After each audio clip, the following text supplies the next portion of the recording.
के रूप में यहाँ पर मनाने के लिए एकत्रित हुए हैं। इसलिए आप सभी का एक तंत्र से हार्दिक अभिनंदन और स्वागत करती हूँ। हमारा जो संविधान है वो एक हमारे जो स्मृति शास्त्र है उसमें एक अनुशासन के रूप में हमें प्रदर्शित किया गया था, और आज हमें जो लिखित रूप में अनुशासन जो संविधान प्राप्त हुआ है उसे भी हम एक नियमित अनुशासन के रूप में ही देखते हैं कि सभी लोग उसका पालन करें। 75वां जो वर्ष है वो अभी चल रहा है, इसलिए संविधान दिवस का जो उत्सव है उसको हम यहाँ पर मनाने के लिए एकत्रित हुए हैं, क्योंकि इसी वर्ष हमें ये प्राप्त हुआ है, वहां से मुख्यालय से भी पत्र प्राप्त हुआ है, और जो है कहा कि अभी इसी साल से हमें प्रति वर्ष इसको एक बड़े उत्सव के रूप में मनाना है।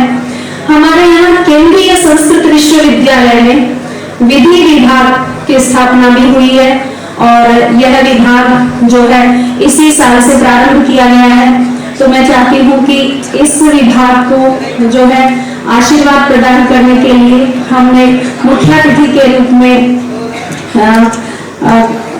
माननीय न्यायाधीश पूर्व जिला न्यायाधीश श्री अशोक कुमार व्यास जी को यहाँ पर आहूत किया है। उन्होंने हमें बहुत ही कम समय में हमने उनको टाइम दिया, और कल ही उनको हमने निमंत्रण दिया था और उन्होंने उसको स्वीकार कर लिया और यहाँ पर आए, तो हम उनके लिए बहुत कृतज्ञ हैं।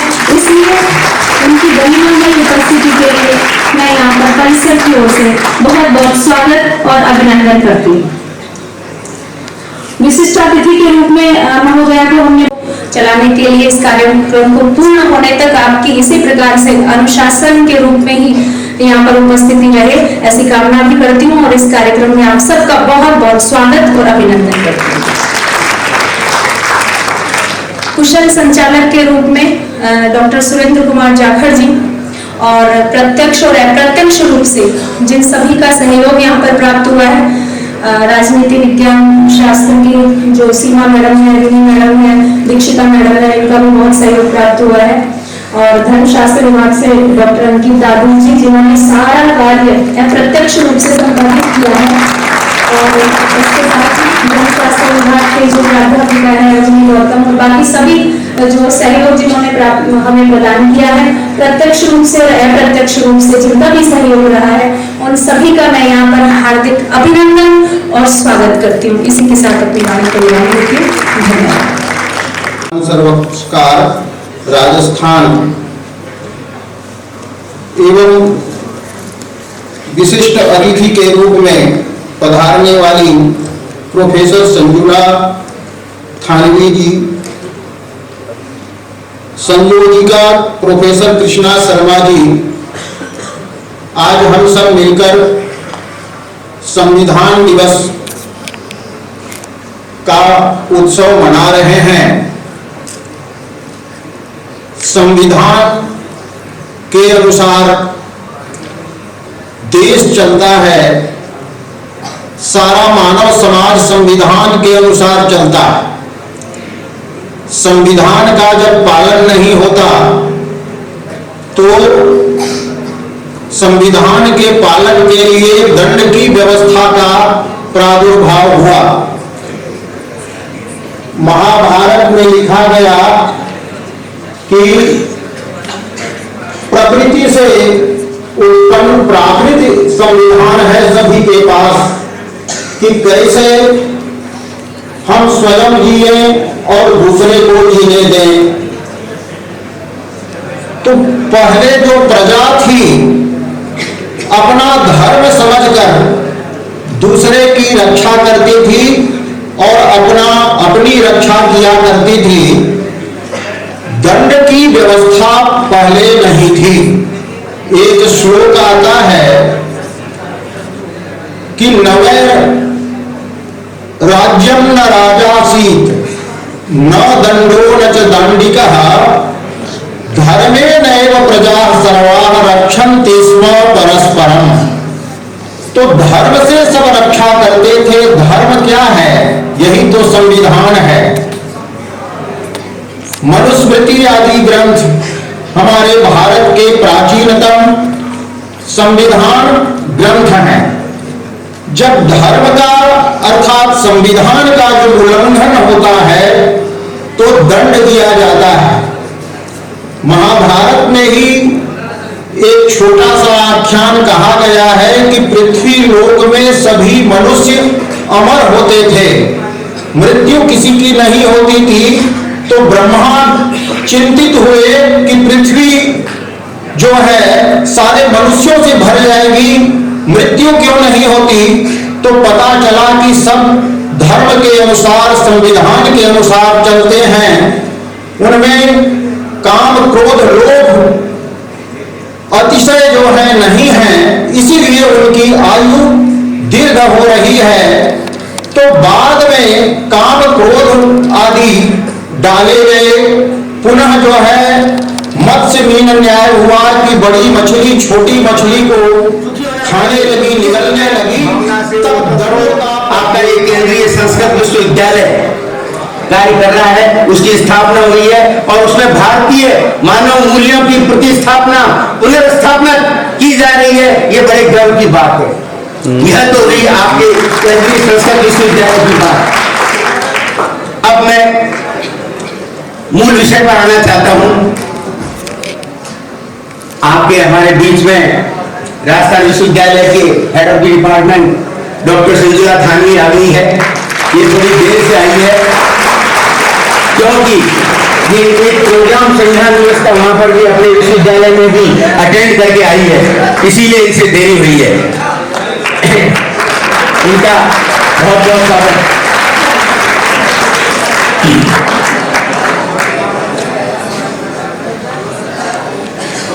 भारत राष्ट्र ने 200 वर्षों की अंग्रेजों की गुलामी को संघर्ष करके उतार फेंका और 15 अगस्त 1947 को स्वाधीन हो गया।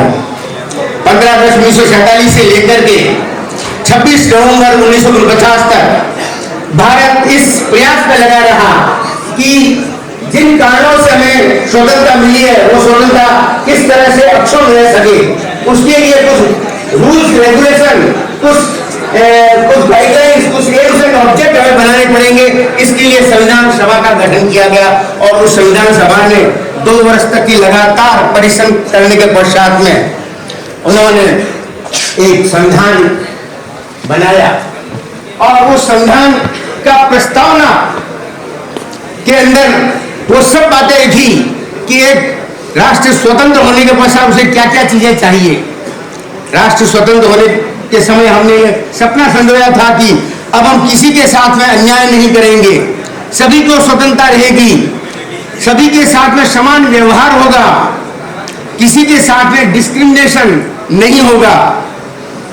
व्यक्ति की गरिमा को ध्यान में रखते हुए देश की एकता और अखंडता को सुनिश्चित करने हेतु सभी में बंधुत्व भाव की वृद्धि की जाएगी। ये सब बातें हमने 26 नवंबर 1949 को जो संविधान को अंगीकृत, अधिनियमित और आत्मार्पित करते हुए यह संकल्प लिया है। आज इस संविधान दिवस के अवसर पर मैं संविधान की प्रस्तावना प्रियम्बल को कोट करना चाहूंगा, हिंदी और अंग्रेजी दोनों में। We the people of India, having solemnly resolved to constitute India into a sovereign, socialist, secular, democratic republic, and to secure to all its citizens justice, social, economic, and political, liberty of thought, expression, belief, faith, and worship, equality of status and of opportunity, and to promote among them all fraternity, assuring the dignity of the individual and the unity and integrity of the nation. In our Constituent Assembly, this 26th day of November 1949, do hereby adopt, enact and give to ourselves this Constitution. इस संविधान को हमने दृढ़ संकल्प होकर के ऐसी हमने व्यवस्था की है। भूमि किसकी, जोते जिसकी। ऐसा नहीं कि कोई जमींदार है, उसके पास में 500 बीघा जमीन है, वही उसका मालिक है। नहीं, 25-25 बीघा जिसको दे रखी है वो उसका मालिक बन गया।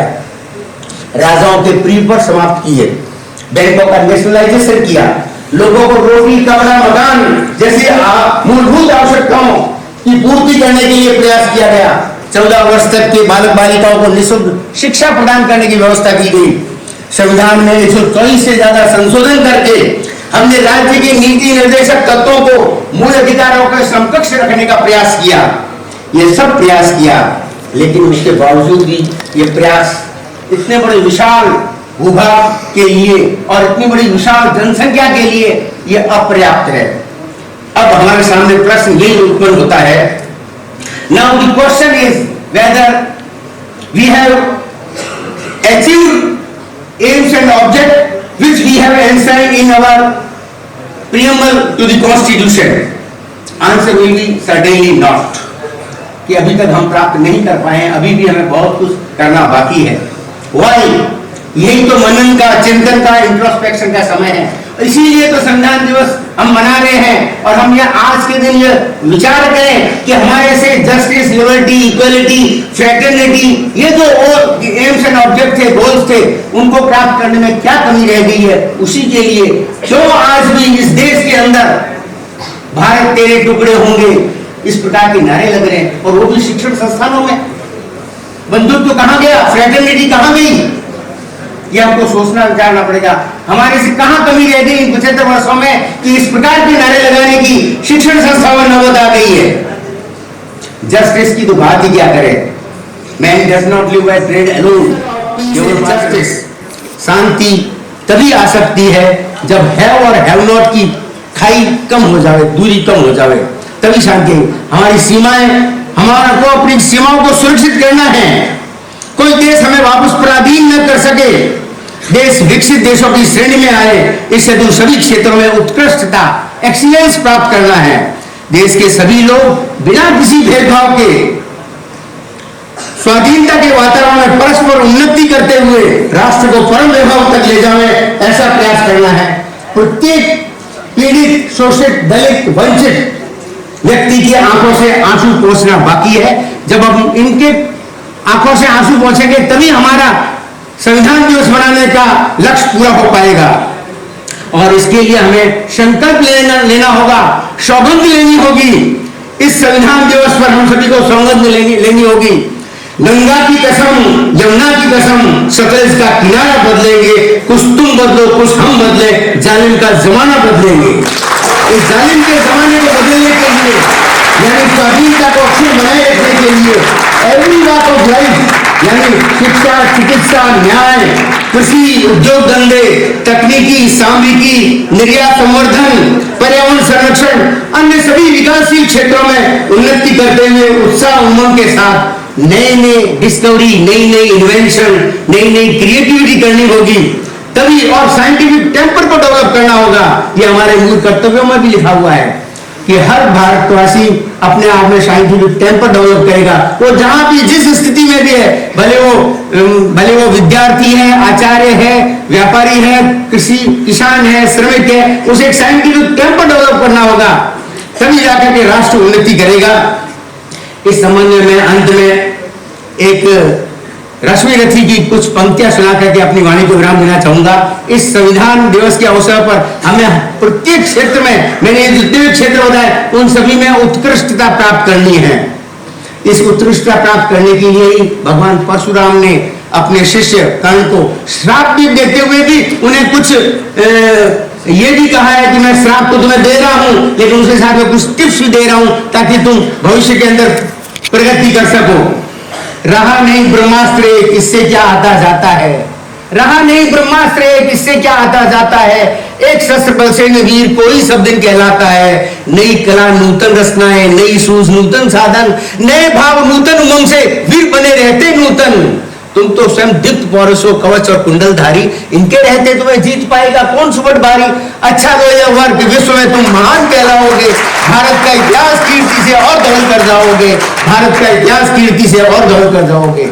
इसलिए हमें प्रत्येक क्षेत्र में आज संविधान दिवस के अवसर पर शपथ भी लेनी है और यह सोचना है कि हम ऐसा क्या करें कि हर क्षेत्र में उत्कृष्टता प्राप्त करें, तभी ये भारत राष्ट्र है वो परम वैभव को प्राप्त हो जाएगा और हमारा संविधान दिवस मनाने। उसी की बदौलत ये है कि आज मैं आपके सामने बोल पा रही हूँ और आज आप लोग मुझे सुन पा रहे हैं। नहीं तो जहाँ लोकतंत्र नहीं होता है वहाँ पे अपनी बात कहना भी बड़ा मुश्किल हो जाता है। तो आज मैं आप लोगों को, सर ने तो बहुत विस्तृत आपको बताया है, मैं तो बिल्कुल हल्का सा बताऊंगी कि हमें क्यों, मतलब ये बहुत मिसनॉर्म है कि हम ये मानते हैं कि हमारा जो संविधान है वो कट और पेस्ट है। बहुत से लोग, आप लोग हो सकता है बोलें, पर मैं ये कहना चाहूंगी, ये कहने से पहले कि वो एक लिविंग डॉक्यूमेंट है, जो यूं कहीं हमारा सर्वोच्च दस्तावेज है, जो हमारे पूरे देश, जिसके ऊपर हमारा पूरा देश रन कर रहा है। अगर हम ये कहें कि ये कट और पेस्ट डॉक्यूमेंट है, यानी कि लिया वहां से और चिपका दिया, हमने ऐसा किया है क्या? बिल्कुल भी नहीं, हमारा ऐसा नहीं। क्यों? क्योंकि हमने उस संविधान को बनाने में, लिखने में, हमारी एक पूरी कमेटी बनी थी। वैसे तो आप लोगों को ध्यान भी होगा, कॉन्स्टिट्यूशनल असेंबली बनी थी पूरे इस चीज को करने के लिए, जिसमें 299 मेंबर थे, लेकिन इसको ड्राफ्ट करने के लिए 7 मेंबर्स थे कॉन्स्टिट्यूशन को ड्राफ्ट करने के लिए, जिसके चेयरपर्सन, जैसे कि सभी जानते हैं, कि डॉक्टर भीमराव अम्बेडकर साहब थे, जिन्होंने इसको चेयर किया। तो उन्होंने, ऐसा नहीं है कि इसको केवल वहां से उठा के यहाँ लगा दिया, नहीं, उन्होंने हर एक संविधान का, हर एक देश के संविधान का गहन चिंतन किया और सबसे पहले ये देखा कि वहां पे वहां के नागरिकों को उस संविधान को चलाने में क्या दिक्कत आ रही। हम किसी को तभी अपनाएंगे जब वो स्मूथ रन करेगा, सुचारू रूप से चलेगा। तो हमने पहले ये देखा कि वहां पे क्या दिक्कत आ रही है, उन दिक्कतों को हटाते हुए और अपने कल्चर के हिसाब से, हमारी विविधता को देखते हुए हमने उस चीज को अपने हिसाब से अडॉप्ट किया, अपने हिसाब से लिखा। क्योंकि हमारे यहाँ पे आपको सभी को जाने की कितनी विविधता है, चाहे वो कल्चर हो, चाहे वो लैंग्वेज हो, चाहे ज्योग्राफी हो, भौगोलिक स्थिति हो, हर तरह से यहाँ पे विविधता है। तो हमें उस एक के नीचे, एक अम्ब्रेला के नीचे लाने के लिए बड़ी मेहनत करनी पड़ी। उसमें हमने इसको कट और पेस्ट नहीं किया। तो ये हमारे लिए बड़े गर्व की बात है कि हमारे पास हमारा अपना कॉन्स्टिट्यूशन, ये हमारे लिए गर्व की बात है। जब इस कॉन्स्टिट्यूशन की विशेषताओं को देखते हैं तो बहुत सी विशेषताएं, सबसे पहले जो क्रिटिक्स है, आलोचना करते हैं, कहते हैं अरे भाई क्या इतना लंबा पोथा पकड़ा दिया हमको, इसको पढ़ेगा, अरे भाई ये इतना लंबा क्यों बना, इसको बनाने में इतना समय भी लगा और इसको इतना लेंथी क्यों ले लिया गया है, उसके पीछे भी रीजन है। सबसे बड़ी रीजन तो जैसे मैंने अभी बात की, विविधता।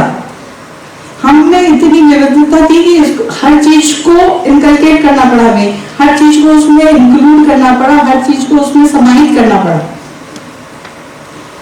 उसके लिए जैसे ओरिजिनली जब अगर हम बात करते हैं तो प्रीएम्बल के साथ में 395 आर्टिकल्स थे, 22 पार्ट्स में डिवाइडेड थे और 8 शेड्यूल थे। आज हमारे पास में 470 आर्टिकल है, 22 पार्ट है और 12 शेड्यूल है।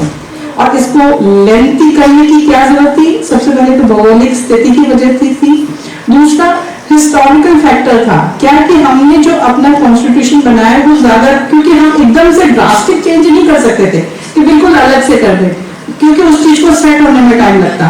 तो हमने अपना जो कॉन्स्टिट्यूशन बनाया उसका मेजर पोर्शन जो है वो है गवर्नमेंट ऑफ इंडिया एक्ट 1913 वहां से लिया है। तो चूंकि वो भी लंबा था, इसलिए हमारे को भी वो चीजें अडॉप्ट एज इट इज हमने कई चीजें की है, इसलिए हमें लंबा लगा। फिर हमने ऐसा नहीं किया कि सेंटर के लिए अलग कॉन्स्टिट्यूशन बना दिया, स्टेट के लिए अलग कॉन्स्टिट्यूशन बना दिया, जैसे कि अमेरिका में। हमारे लिए एक है, सभी के लिए एक ही संविधान है, चाहे वो राजस्थान का हो और चाहे वो सेंटर पे बैठा हो। फिर बनाने वाले क्योंकि लीगल एक्सपर्ट्स थे, ये एक हम मानते हैं कि लॉ एक बहुत नोबल प्रोफेशन है, क्योंकि उसकी वजह से नोबल, इस प्रोफेशन की वजह से जो जितने फ्रीडम फाइटर्स थे वो ज्यादातर सब लॉयर्स थे। तो उसकी वजह से भी था कि उन्होंने हर एक एस्पेक्ट को अच्छा सा डिस्कशन किया और उसके बाद में उसको लिखा। और एडमिनिस्ट्रेटिव प्रोविजंस जो थे उनको बड़ा डिटेल में लिया, बाकी संविधान में आपको इतना डिटेल में नहीं मिलेगा जितना अपने में है। तो उनको ऐसा, भीमराव अम्बेडकर का अगर हम कॉन्स्टिट्यूशनल डिबेट सुनेंगे तो वो कहते हैं कि कहीं ऐसा नहीं हो कि लेजिस्लेटिव जो है वो आर्बिट्रेरी हो जाए, मतलब वो उनमें असीम पावर आ जाए। तो उन्होंने इसलिए एडमिनिस्ट्रेटिव प्रोविजंस को यहीं पे डाल दिया ताकि दोनों में समानता बनी थी, एक समानता का भाव रहे, क्योंकि कहते हैं ना कि देश अपने अकेले से तो रन होगा नहीं, उसके लिए कई सपोर्टिंग चीज चाहिए। गाड़ी भी जब रन करती है तो उसको 4 पहिए चाहिए होते हैं, 2 व्हीलर चलना है तो उसको 2 चाहिए होते हैं, तो दोनों बराबर समतल अपना तालमेल बना के रखेगी तभी होगा। इसलिए हम जैसे सिंपल एक जनरल बात करते हैं कि अगर पानी को भी किसी बर्तन में या किसी कुएं में रखेंगे, मतलब एक कहीं ऐसा जहां उसका फ्लो नहीं हो रहा है वहां पे रखेंगे तो वो बदबू मारने लग जाएगा, पीने योग्य नहीं रहेगा। लेकिन अगर वही बहता है, गंगा की तरह अगर बहता रहता है तो ऑब्वियस है कि उसे सब पसंद करेंगे।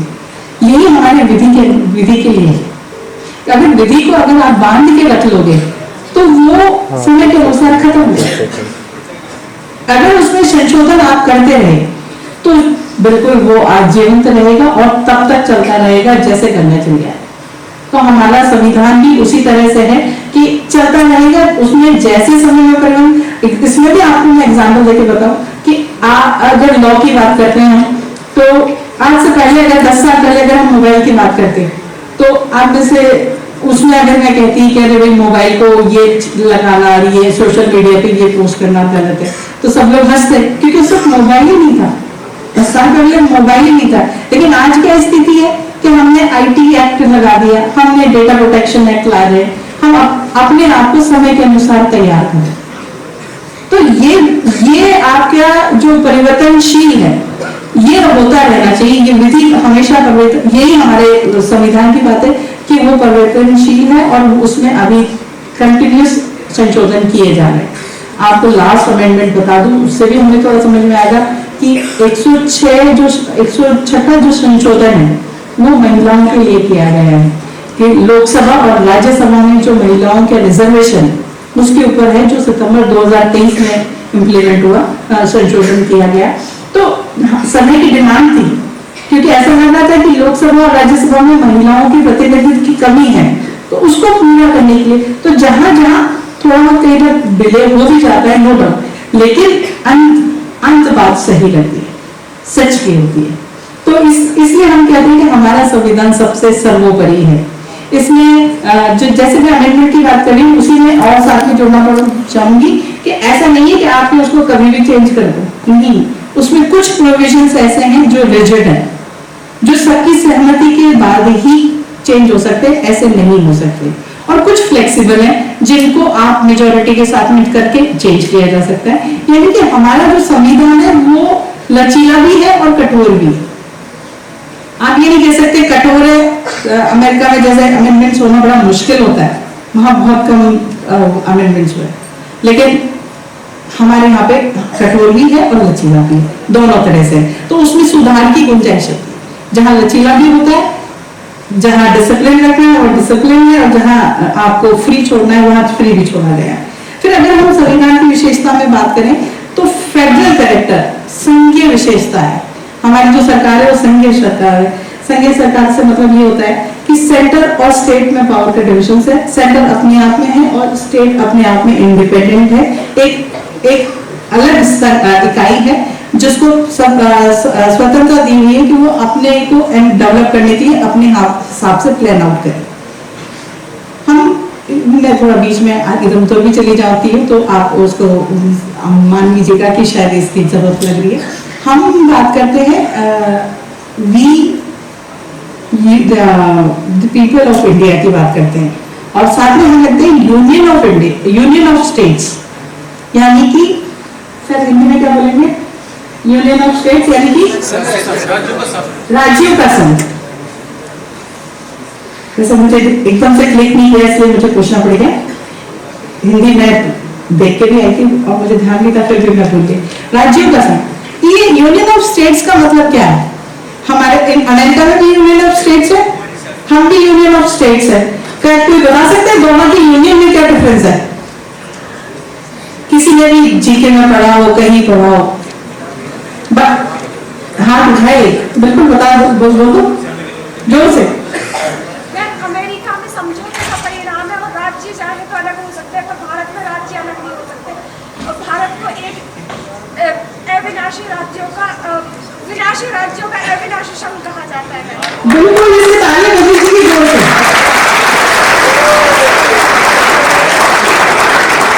बहुत सही बोला कि अमेरिका में जो यूनियन हुई है वो समझौते से हुई है, कॉन्ट्रेक्चुअल है, और हमने अपनी स्वेच्छा से वॉलेंटरी इकट्ठा हुए हैं, इसीलिए हम कहते हैं हम भारत एक है। ये स्टेट्स जो हैं हमारे, हम किसी मजबूरी में इकट्ठे नहीं हुए, हम चाहते हैं कि हम एक हो, इसलिए हम एक हैं। तो बहुत सही इसका जवाब था इसमें। चलिए, तो संघीय की बात कर रहे थे, तो वहां पे हमने यहाँ पे सेंटर अपनी जगह पे है, स्टेट अपनी जगह पे है, और अब 73rd अमेंडमेंट के बाद में हमने पंचायती राज भी डाल दिया है। तो अब लोकल सेल्फ गवर्नमेंट भी एक अपने आप में यूनिट है, यानी हमने एक गांव को भी इंडिपेंडेंट कर दिया है कि वो अपने डेवलपमेंट के हिसाब से अपने फंड को खर्च कर सकता है। फिर बात आती है कि पार्लियामेंट फॉर्म ऑफ गवर्नमेंट की, कि हमारे यहाँ पे किस तरह का है। तो ये नो डाउट हमारे, क्योंकि ब्रिटिशर्स के साथ में थे, तो ये ब्रिटिशर्स के अनुरूप आए के प्रति हमारे कर्तव्यों का स्मरण कराता है और समाज की समृद्धि के लिए सतत प्रयासरत रहने की प्रेरणा देता है। कुलपति श्री श्रीनिवास वरखेड़ी। सर्वप्रथम इस परिसर के प्रमुख होने के नाते आप सभी को न केवल विश्वविद्यालय की ओर से अभी तो परिसर की ओर से इस विशेष दिवस की बहुत बहुत शुभकामनाएं। आपने दो पक्षों को सुना संविधान की दृष्टि के लिए। एक जो स्वयं न्यायाधीश हैं, और आप समझते हैं कि न्यायाधीश की संविधान को लागू करने के प्रति जो दृष्टि हुआ करती है, वो चिंतन धारा, उसका जो ध्येय हुआ करता है कुछ भिन्न हुआ करता है। और आपने जो आचार्य हैं, जो विधि शास्त्र का व्याख्यान करती हैं, उन्होंने, क्योंकि उनका ये वस्तुतः उद्दिष्ट है कि जितने भी आयाम, जितने भी दृष्टिकोण उसकी आलोचना के पक्ष, समालोचना के पक्ष, वो सारे के सारे रखने के बाद हम गुण और दोष का विवेचन करते हैं। उनकी बहुत सारी बातें आपने देखी और देखा होगा कि संविधान हमारा किन किन धाराओं को संजोए हुए है, वो धाराएं कहां कहां हमको लेकर के जा रही हैं, किस प्रगति पर ले जाती हैं। 75वां संविधान का ये दिवस आज से प्रतिवर्ष संविधान दिवस के रूप में मनाया जाएगा। आचार्य थानवीज ने चर्चा की कि पार्लियामेंट्री डेमोक्रेसी हमारे यहाँ इस दृष्टि से भी है कि हमारे राष्ट्र में जो विविधता है, उस विविधता को सही मायने में प्रतिनिधित्व मिलता है, वो दृष्टिकोण हमारा रहा है। वो प्रेसिडेंशियल और पार्लियामेंट्री डेमोक्रेसी में फर्क रहा है। कोई भी मत, कोई भी भाषा भाषी, कोई भी क्षेत्र विशेष का, रिमोट एरिया का, किसी न किसी रूप में यदि हम संसदीय लोकतंत्र में उसे प्रचलित न करें, तो निश्चित रूप से ये मतलब जो हमारे भारतवर्ष की जो एक रूप है, वो हमें कहीं दिखाई नहीं देता, कहीं नहीं दिखाई देता। अमेरिका में अपनी विविधताएं हैं, कहीं कहीं से लेकर उनकी अपनी सबसे बड़ी जो मैं दुर्बलता मानता हूं उस देश की, वो ये है कि वहां की कोई सिविलाइजेशन नहीं है। जिनकी सिविलाइजेशन है उनकी हालत हम जानते हैं क्या है। तो ये मत सोचिएगा कि औरों के पास बहुत कुछ अच्छा था जिसको लेकर के हम आए हैं। वहां के कुछ चिंतक हमारे यहाँ के भी मुनियों की तरह रहे होंगे, जिन्होंने विचार दिए हैं। हमने उस अच्छे विचार को ढाला है अपने ढंग से। यदि हमने उनके तरीके से लिया होता तो जिन समस्याओं को भुगत रहे हैं वो समस्या हम भी भुगत रहे होते। तो हमने किसी से चीज ली है क्योंकि हमारी परंपरा में लिखा हुआ है कि हमें कहीं से भी अगर कोई अच्छी चीज हमारे यहाँ आती है, कोई अच्छी हवा आती है, तो हम खिड़की खोल देते हैं और दिल खोल करके स्वागत करने वाला ये देश है। तभी इसके अंदर इतनी विविधताएं आपको नजर आ रही हैं। उन विविधताओं को संजोए रखना सबसे बड़ी बात है, क्योंकि हमारी जो सभ्यतागत मान्यता वो ये है कि आप कल्पना करके देखिए, यूरोप से बहुत कुछ लिया, लेकिन यूरोप के कितने टुकड़े हो गए। जो विचारधारा तो भाषा तक को भी सब क्रिश्चियनिटी है लगभग वही मान करके चले, तब भी वो एक नहीं रहता। दूसरी मान्यताओं को भी आप देखें, छोटे देशों में नजर आ रहे हैं, परंतु आप समझिए, वही मैं उनकी बात को ही पुष्ट कर रहा हूं। बहुत बार कहा जाता है कि क्या किया लोगों ने, वहां से लिया, वहां से लिया, वहां से लिया, वहां से लिया। अगर वहां से लिया होता तो 3 वर्ष बैठने की क्या जरूरत है उनको, तो बना बनाया हमको आधे घंटे में आपको लिख लेके आप पढ़ देते हैं, तो हमारा तो कन्वर्टर बोल देता है उसको। हमने उसे अपनी भूमि पर, अपनी विचारधाराओं पर, अपनी मान्यता पर परखने के बाद ही रखा है। ऐसे नहीं ले लिया कि चलो अमेरिका से एक ले लो और चलो दूसरी जगह से ले लो, तीसरी जगह से। ये तो रैंडम सैंपलिंग नहीं थी, बहुत विशेष कर था। आज हमें सबसे बड़ा प्रॉब्लम ये है कि हमारा देश आज भी, जहां थोड़ी बहुत थी, मेरा अपना देश राज्य है वो भी आज 2 विधान की जगह 1 विधान में आ गया है। 2 प्रधानमंत्री की जगह 1 प्रधानमंत्री को हम लोग देख रहे हैं। हमारे यहाँ तो जुड़ाव की बात है संविधान के कारण, और उनकी जगह बिखराव की बात दिखती है। बगल में देख लो क्या क्या हो रहा है। ये सबसे बड़ी बात हमारे संविधान की विशेषता है। हमने लिया दूसरों से, क्योंकि हम ये मान करके चलते हैं कि एकम सब विप्रा बहुधा वदन्ति।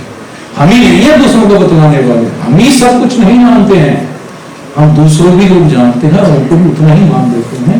इसलिए देश में सूफी परंपरा हो, शब्द हो, हर आदमी उसको गाता है, हर आदमी उसको लगता है।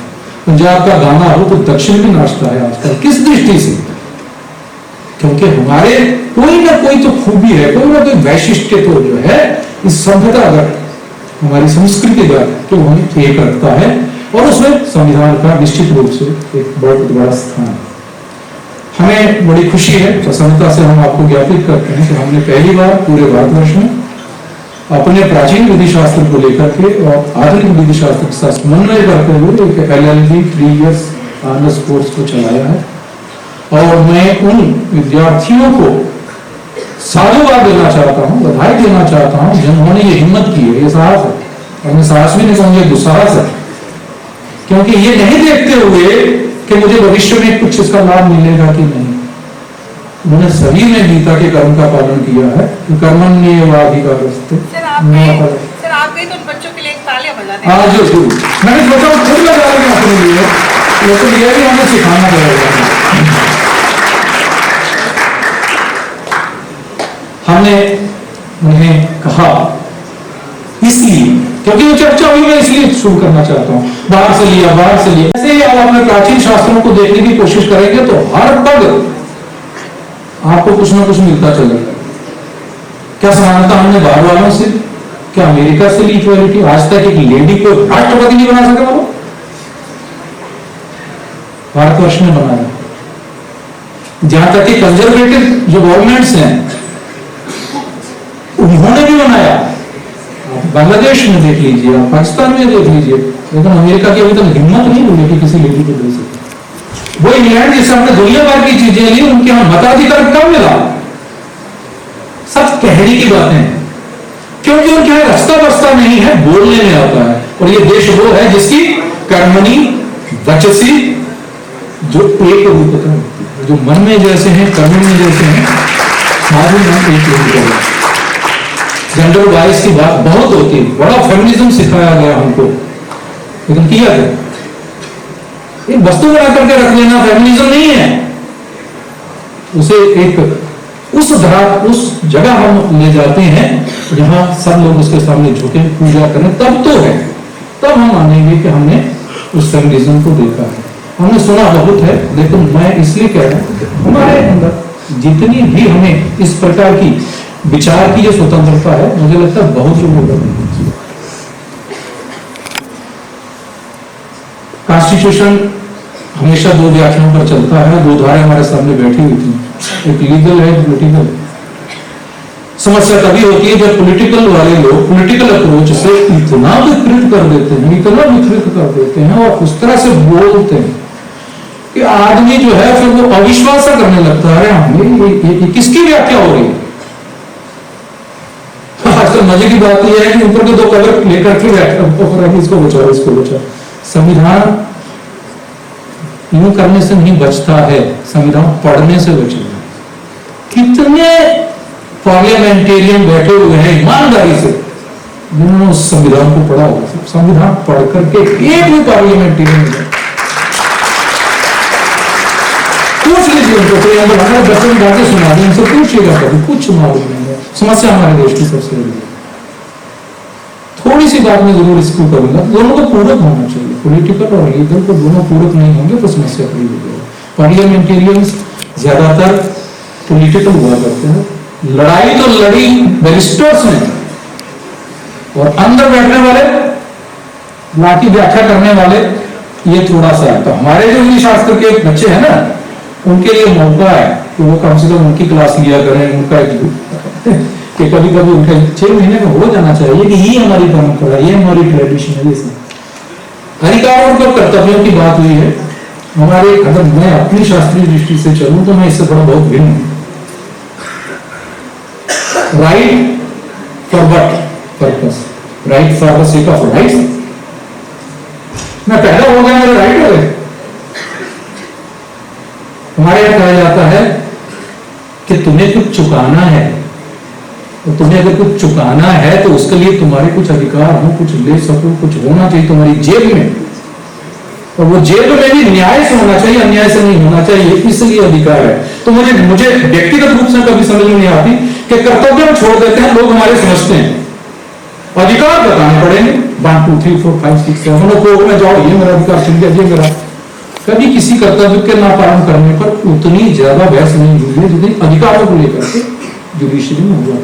ये एक लैक्यूना है, मुझे नहीं पता ये कैसे दूर होगा, लेकिन हम शास्त्र की दृष्टि से इस चीज को देखते हैं कि अधिकार किस लिए, अभी क्या हो रहा है, मेरे अधिकार किस लिए, उसका कोई रिकॉर्ड है। गॉड मैं दुनिया में आया तो मेरे इतने अधिकार, थोड़ा सा इसमें जो है क्यों नहीं है, उसका खाने का अधिकार नहीं है, उसका पालन पोषण का अधिकार है, सब है, लेकिन अल्टीमेटली हम जिसके लिए उसको तैयार कर रहे हैं टू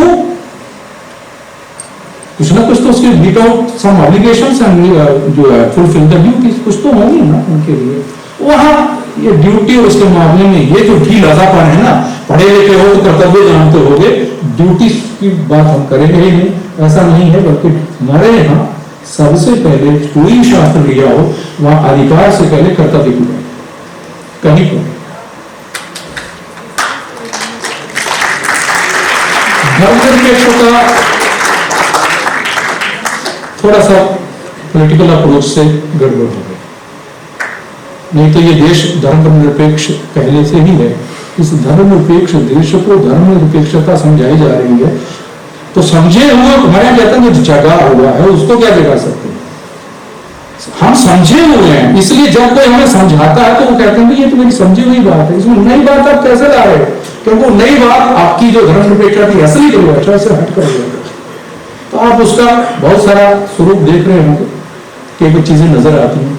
बात यही है कि इस राष्ट्र की पहल दिवस के लिए आपको बहुत बहुत शुभकामनाएं, और इस संविधान दिवस पर आपने आकर इस समारोह की शान को बढ़ाया एवं अपनी उपस्थिति से, साथ ही इस संविधान दिवस का मूल उद्देश्य यही है कि हम इस संविधान के संवैधानिक मूल्यों और इस देश की एकता और अखंडता को सुरक्षित रखने का संकल्प लें। तो आप सभी इस कार्यक्रम में आए, इसके लिए आप सभी का बहुत बहुत धन्यवाद, मंचस्थ अतिथियों का बहुत बहुत धन्यवाद, और इस कार्यक्रम के सूत्रधार हमारे निदेशक महोदय जो हमेशा ही अपने उत्कृष्ट व्याख्यान से लाभान्वित करते हैं, उनका भी बहुत बहुत धन्यवाद।